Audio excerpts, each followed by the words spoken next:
Welcome to சாந்தி உலகம். இன்றைக்கி நம்ம சேனலில் சட்டுன்னு செய்யக்கூடிய ஒரு டிஃப்ரெண்ட்டான டிஃபன் வெரைட்டி எப்படி செய்யலான்னு பார்க்கலாம். அது செய்கிறதுக்கு ஒரு மிக்சிங் பவுலில் 2 கப் அளவுக்கு மைதா மாவு எடுத்துக்கிறேன்.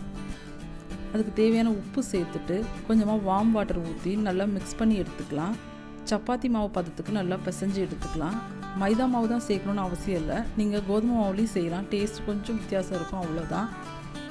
எல்லாம் நல்லா பிசைஞ்சு எடுத்துகிட்டு 1/2 மணி நேரத்துலேருந்து 1 மணி நேரம் வரைக்கும் நல்லா ஊற வச்சு எடுத்துக்கலாம். இது ஊறிட்டுருக்க நேரத்தில் இதுக்கு தேவையான ஸ்டஃபிங் ரெடி பண்ணிக்கலாம். அது செய்கிறதுக்கு ஒரு பேன் அடுப்பில் வச்சுட்டு 2 டேபிள் ஸ்பூன் அளவுக்கு எண்ணெய் ஊற்றிக்கலாம். எண்ணெய் சூடான பிறகு தின்னாக ஸ்லைஸ் பண்ணி வச்சுருக்க வெங்காயம் சேர்த்து ஒரு 80% குக் ஆகிற வரைக்கும் குக் பண்ணி எடுக்கலாம். இது கூடவே காரத்துக்கு நான் கொஞ்சமாக இன்றைக்கி சில்லி ஃப்ளேக்ஸ் சேர்த்துருக்கேன். நான் எக்ஸ்ட்ரா மிளகுத்தூள் சேர்க்குறதால கொஞ்சமாக சில்லி ஃப்ளேக்ஸ் சேர்த்துக்கிறேன். உங்களுக்கு இதுவே போதும் அப்படின்னா உங்களுக்கு டேஸ்ட்டுக்கு ஏற்ற போல நீங்கள் சேர்த்துக்கோங்க. நெக்ஸ்ட்டு இது கூடவே மிக்ஸ்டு ஹர்ப் கொஞ்சமாக சேர்த்துக்கலாம். அதுதான் நல்ல ஃப்ளேவராக இருக்கும். அடுப்பை நல்லா மீடியம் ஃப்ளேம்லேயே வச்சு நல்லா வதக்கி எடுங்க. ஒரு 80% கண்டிப்பாக குக்காகி வரணும். ஹர்பையும் சேர்த்துட்டு நல்லா கிளறி விடலாம். உங்கள்கிட்ட சில்லி ஃப்ளேக்ஸ் இல்லை அப்படின்னா 4-5 மிளகாவை வெறும் வானலில் வறுத்துட்டு மிக்ஸி ஜாரில் பொடிச்சு எடுத்துக்கோங்க.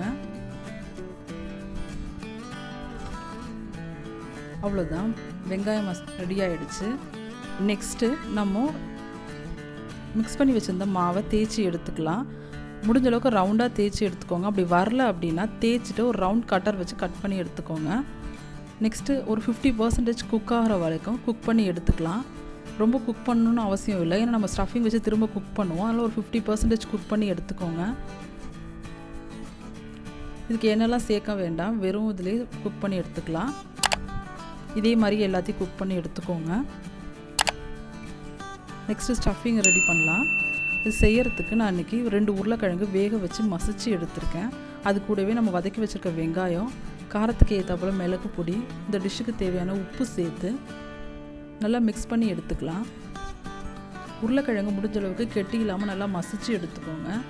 நெக்ஸ்ட் இதுக்கு ஒரு புளிப்பு டேஸ்ட் கொடுக்கறதுக்காக கொஞ்சமாக லெமன் ஜூஸ் போட்டிருக்கேன். நீங்கள் இதுக்கு பதிலாக கொஞ்சம் ட்ரை மேங்கோ பவுடர் இருந்தால் அதையும் சேர்த்துக்கலாம். டேஸ்ட் நல்லா தான் இருக்கும். நெக்ஸ்ட்டு நல்லா மிக்ஸ் பண்ணி கொடுத்துக்கோங்க. உப்பு காரம் எல்லாம் ஒன்று போல் கலந்து வரணும்.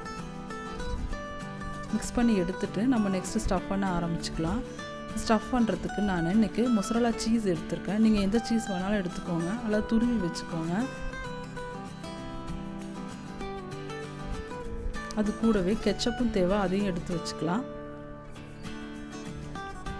இப்போ எல்லாம் ரெடியாக இருக்குது. நம்ம சப்பாத்தியில் ஸ்டஃப் பண்ணலாம்.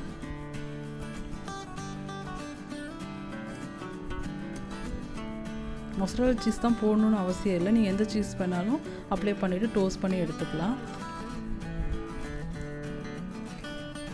ஃபஸ்ட்டு கெச்சப் நல்லா ஸ்ப்ரெட் பண்ணி விட்டுட்டு ஒரு சைடில் மட்டும் சீஸ் வச்சுக்கலாம். ஏன்னா நம்ம ஃபோல்ட் பண்ணுறோம் அப்படிங்கிறதால ஃபுல்லாக வைக்காமல் ஒரு சைடு மட்டும் சீஸ் வச்சுட்டு அது மேலே நம்ம மசாலா ரெடி பண்ணி வச்சுருக்கோம்ல அதையும் வச்சுட்டு ஃபோல்ட் பண்ணி எடுத்துக்கலாம்.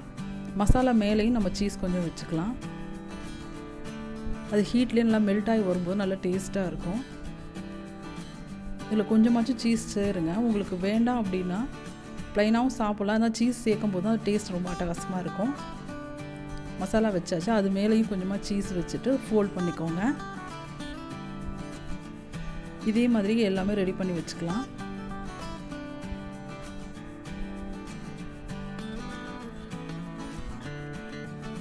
மசாலா வெளில வராமல் நல்லா கவர் பண்ணி எடுத்துக்கோங்க.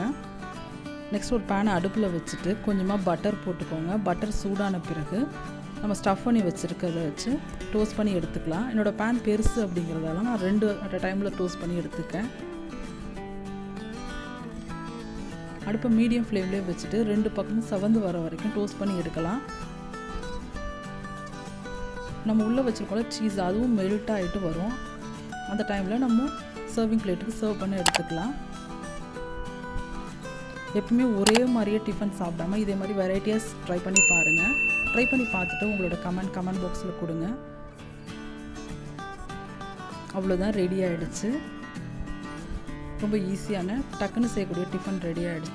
ரெசிபி பிடிச்சிருந்ததுன்னா சாந்தி உலகம் சேனலை சப்ஸ்கிரைப் பண்ணாதவங்க சப்ஸ்கிரைப் பண்ணிக்கோங்க. பக்கத்தில் இருக்க பெல் பட்டனையும் கிளிக் பண்ணிக்கோங்க. தேங்க்ஸ் ஃபார் வாட்சிங்.